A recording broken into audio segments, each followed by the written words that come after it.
Archives of Prasar Bharati presents the timeless treasure of golden era.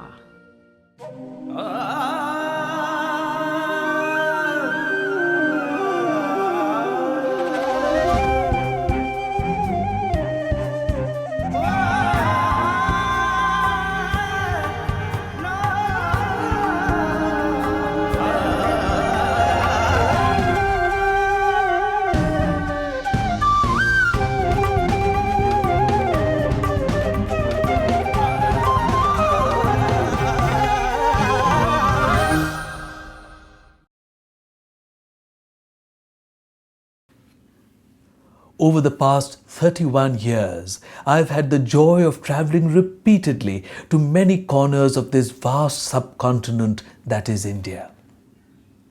It is amazing to see how landscapes, culture, food, music, dances, and even languages change every few hundred kilometers that you drive.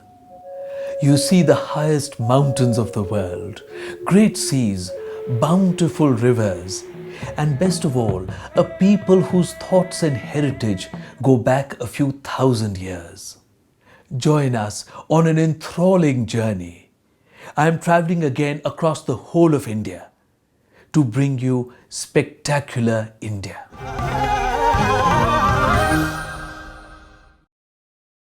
Assam is a land of lush greenery, fertile fields, thick forests and rolling hills.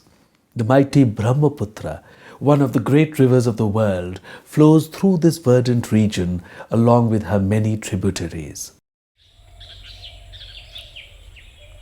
According to a 4th century inscription of King Samudragupta, Kamarupa, which is the area of present-day Assam, was a part of the great Gupta Empire of ancient India.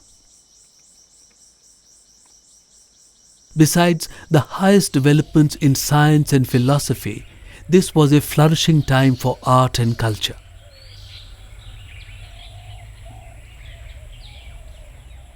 At Parbatiya in Tezpur, there stands the gateway of a Hindu temple which was made in the Gupta period. Here at the entrance, we are met by the figures of Ganga and Yamuna. In the Indian tradition, it is such figures who stand for the fertility and the abundance of nature, which were always made at the entrances of stupas and temples, right from the 2nd century BC onwards.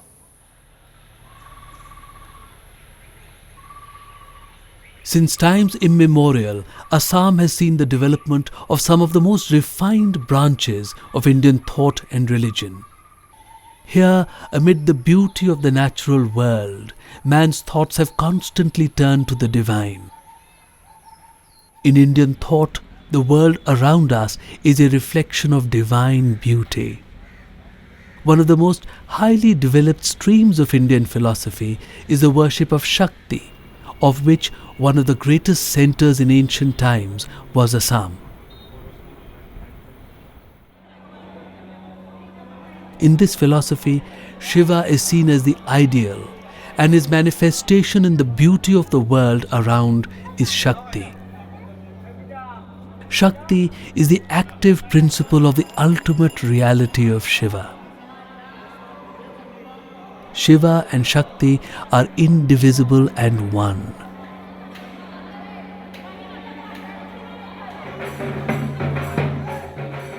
The ancient center of Shakti worship in Assam is the Kamakhya temple on Nilachal hill. According to the Kalika Purana, when Shiva carried the body of Sati, different parts of her fell to the earth at different places. These then became the most sacred pithas or sacred spots. It is believed that her yoni fell on Nilachal hill, where the Kamakhya temple is located today. According to another legend, Shakti came secretly to this mountain to meet her lover Shiva. The original temple was destroyed in the early 16th century. It was rebuilt by King Naranarayan in the middle of the 17th century. it is one of the most revered temples of India.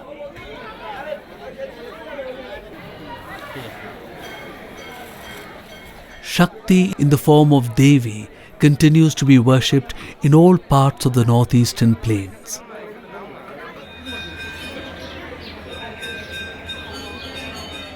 The bhakti cult of Vaishnavism spread throughout India in the medieval period. This believes in a very direct and personal love of the divine. The soul of man is seen to be pining in separation from the Lord, and the attempt is always to lose oneself in adoration, to become one with the divine.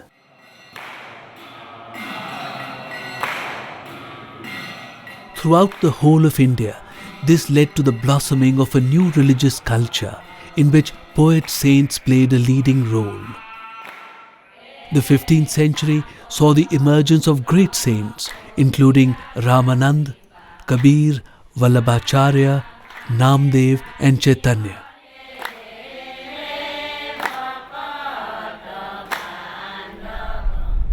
In 1449 was born a great reformer in Assam, Shankardev. He brought to the region the message of bhakti, which was sweeping across the whole of India, the message of a direct and personal love of the divine. We are in a place held sacred by the people of Assam. This is Bardoa, the birthplace of the poet saint Shankardev. Shankardev brought the bhakti movement to Assam. Instead of prayers and the intervention of priests, he encouraged people to adore the Lord. He taught the common people in their mother tongue and was against class consciousness and orthodox ritualism.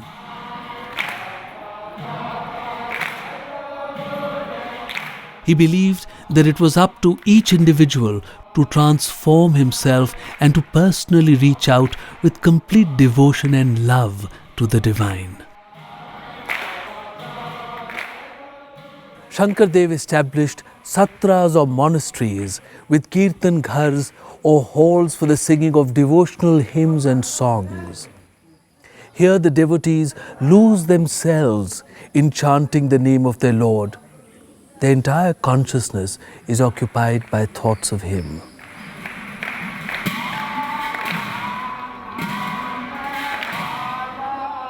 As a profession, I am a doctor, a gynecologist, but I have got blood of Sattra.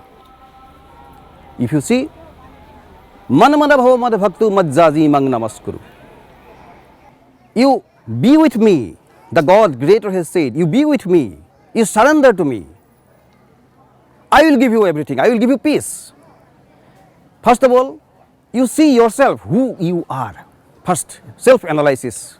As a human being, what you should do and what is society. All these things He has told us. And again He has created to propagate this idea of philosophy to the common people who were illiterate. So He has developed this dance, drama, this bhavana, this beautiful creation. He has danced Himself, He has musical drums, and with this dance and drama, He propagates this idea to the brain of the common people that yes, what is religion, what is needed for us, and how we should live in the society. In the medieval age, they have fought with this thing, no? Swords and other things. Now we are fighting economically. We are suppressing others economically, culturally, destroying the culture of the people, and the main philosophy has been destroyed.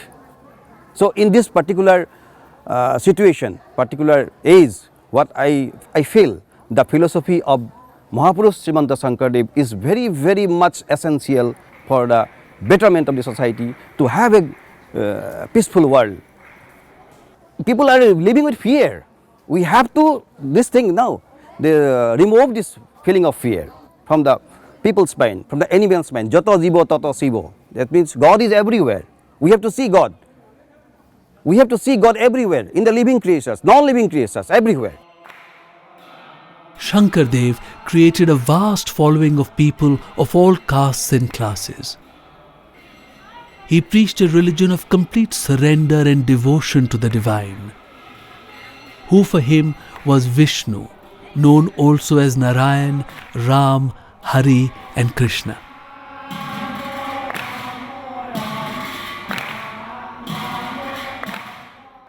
In this philosophy, complete devotion to the Lord is the most supreme state and the final aim of the worshipper.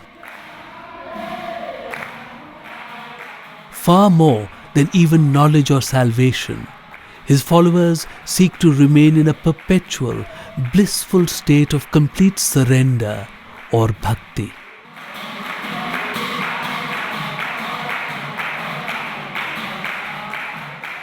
Savana, Kirtana, Smarana, Vishnura, Archana, Pada, Sevana. That means there are lots of ways to know God, what is God. So Kirtana is something else, that where the character of God is described in a beautiful way, so that you can do in a harmonic way. You enjoy it by doing Kirtan. At the same time, you must know, you will be able to know what is written in the Kirtan. Shankardev lived many years in Barpeta, which is about 110 kilometers west of present-day Guwahati. The Vaishnavism he taught continues here as a living faith.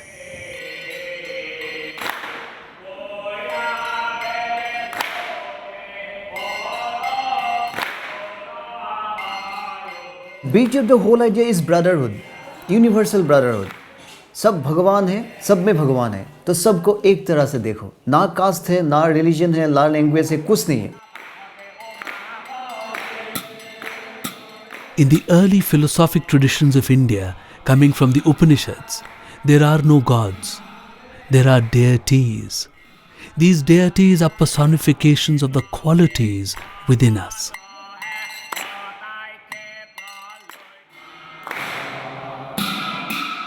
We meditate upon the deities, we look upon images of them, we chant their names, we adore them. We are carried away by the grace and beauty of the deities. The purpose is to awaken that quality, the deity within us. The quality grows till it fills us completely. Then we have become the deity.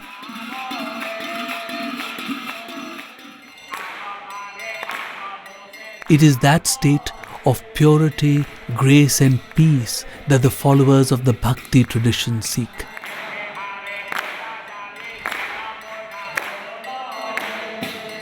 A state of anand or bliss. The Satras are a haven of peace, far from the cares and concerns of the material world.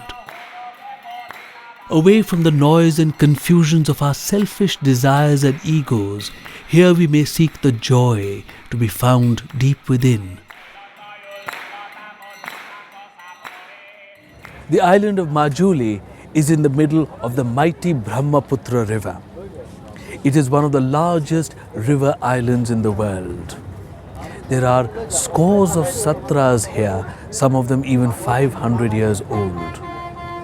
Every year, the erosion of the river takes away some of the soil of the island and it reduces in size. However, the tradition of devotion and of the brotherhood of man has continued unchanged over the centuries here. This is a journey I have long looked forward to. Across the great river to the magical island of Majuli.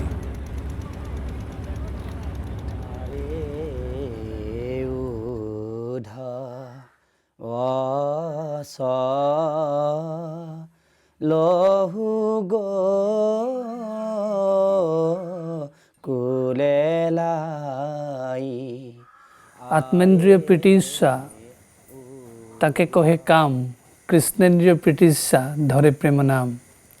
जो हम लोग का इंद्रिय है, इंद्रिय चरितार्थ के लिए हम जो कुछ करते हैं वो है काम. और जो कृष्ण के प्रीति के लिए हम जो करते हैं, जो भावना हम लोग प्रकाश करते हैं, वो है प्रेम, वो है भक्ति. Indian philosophy always takes us towards the losing of the self, the losing of the ego, so that we may escape from the web of Maya or illusion and gain true knowledge.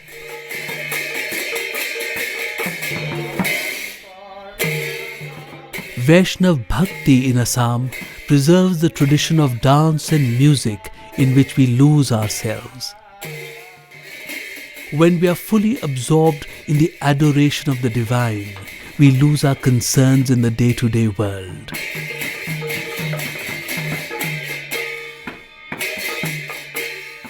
I started my dancing career at 7 years. At my 7 years, now I am 79, going to be 80 by next 25th December. So since then, Sattriya dance was not popular. I devoted to develop the Sattriya dance in precept and practice. And then I have introduced girls. It was completely for the monks of the Satras. No girls were allowed to dance. I faced many hurdles when I introduced one Bhanu Borua at 1965. The prime aim is attainment of supreme spiritualization. This supreme spiritualization is Mahananda. Dance is my prayer. Dance is not my profession. I dance only for the pleasure of the people and only to praise the God. I pray Krishna like Kanai Kinaru Pokhia Gopira Horila Mana Musuki Hahia Kanai Kinaru Pokhia. Kanai means Krishna. You are so beautiful, and with your smiling, you have win the heart of all the gopis of Gokulas.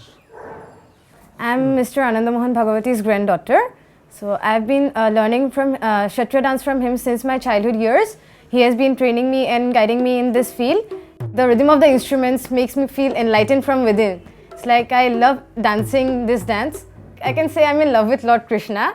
So I really love him a lot, and then I also pray to him daily, and I share all my feelings with him. And when I do like dances depicting his life, so I feel like very great within me that I'm doing something which describes his childhood years and his time when he played with the gopis and all that. My name is Charvi and I'm from Guwahati. I'm studying in class 9. I learned Sattriya dance when I was 4 years. My mother was a Sattriya dance. I got interested from her. It's all about praising Lord Krishna and Lord Vishnu. It describes how Lord Krishna looks like. His hands like a lotus, his eyes, his legs like beautiful. It describes like that. Sattriya dance करते वक्त मुझे बहुत अच्छा लगता है. मुझे ऐसा लगता है कि मैं भगवान के साथ विलीन हो गया हूँ. मैं भगवान मेरे सामने हैं और मैं जस्ट उनको प्रार्थना कर रही हूँ. इसलिए सत्रिया डांस करके मुझे बहुत अच्छा लगता है. लॉर्ड कृष्ण को प्रणाम करते वक्त मेरा मन बहुत प्रसन्न हुए है. I go deep into the dance. It's something like talking with Lord Krishna through this dance. Sattriya dance का मीनिंग ऐसा, सज्जन त्रयते इति सत्र, अर्थात सज्जन को और महत लोग को जिसमें त्राण मिलता है, मुक्ति मिलता है, महत मार्ग मिलता है, उसे सत्र कहा जाता है. और सत्रिया डांस में भी यही होता है. जो नृत्यति प्रभुसुतात्मा भावई रतंतर भक्तित सह निर्दहति पापानि जन्मांतरे शतैरपि. इसी तरफ से मैं डांस करता हूँ. मेरा जन्म का जो पाप है, इससे मैं मुक्ति चाहता हूँ. सत्रिया डांस करके मुक्ति के लिए मैं डांस करता हूँ. Satra, everything is actually, it is not performed to the audience, it is performed before God. The bhaktas of Satras, they are collected from sources at very tender age of 3 to 4 years. From that tender age, they are taught how to surrender totally, total surrender to the God. The tradition of the Sattriya dance continues. It is also recognized as one of the classic dance forms of India. The young are introduced to this art early. It is not only dance, but a vision of life which they imbibe, a vision which sees beauty and universal love all around. I think with the rise of globalization, ये materialistic जो way of life आ गया है ना, ये लोगों को जो mental attitude है उसको थोड़ा narrow कर दिया है. तो we feeling चला गया है, सब I हो गया है. तो लोग देखते हैं सक्सेस का जो नज़रिया है वो ऐसे देखते हैं, ठीक है मेरे पास गाड़ी है, बंगला है, अमुक है, तमुक है. तो मेटेरियलिस्टिक जो मापदंड हो गया है सक्सेस ऐसे मेजर करने का, वो सेंस कर रहा है ये सब. तो भगवान के पास आता है, ये नहीं मांगते कि भगवान मुझे सुखी रहे, मुझे ऑनेस्ट रखे हमेशा, ये नहीं मांगते. लोग मांगते हैं भगवान ठीक है मुझे घर दीजिए, मेरा बेटा एग्ज़ाम दे रहा है उसको ठीक से पास कीजिए, डॉक्टर बनना है, अमुक बनना. तो वो हो गया है. हम लोग ये छोटे छोटे बातों पे लग रहा है, जो रिलीजन का मेन कॉन्सेप्ट था वो हम लोग भूल गए हैं. और मैं जहाँ तक समझता हूँ रिलीजन ये चाहता है कि हमारा अंदर गॉड है, भगवान है या जो भी है, हम उसका पार्ट है. खुद के अंदर हम जाके खुद का जो बेस्ट क्वालिटी है उसको हम परोखें, उसको हम एक्सप्रेस करें, और हमारा अंदर जो दानव छुपा हुआ है उसको हम सप्रेस करें. I think that is religion. In a world which is increasingly obsessed with material success and possessions, the Satra culture of Assam is an island of peace. The inward journey continues here. The joy to be found within is sought every day. Bhakts lose themselves, their egos and material concerns, to be transported to a realm of bliss. लोग ऐसे कीर्तन में ऐसे जब नाम लेते हैं भगवान का तो उसमें खो जाता है. तो अंदर में कुछ होता है जिसके लिए वो गॉड से और डेटी बोलिए कुछ से कंप्लीट अटैच्ड होता है. The culture which has taken centuries to create should not be lost to the new materialistic life which is sweeping the world today. These satras are still havens of peace where men and women can dwell upon the finer and more beautiful aspects of life.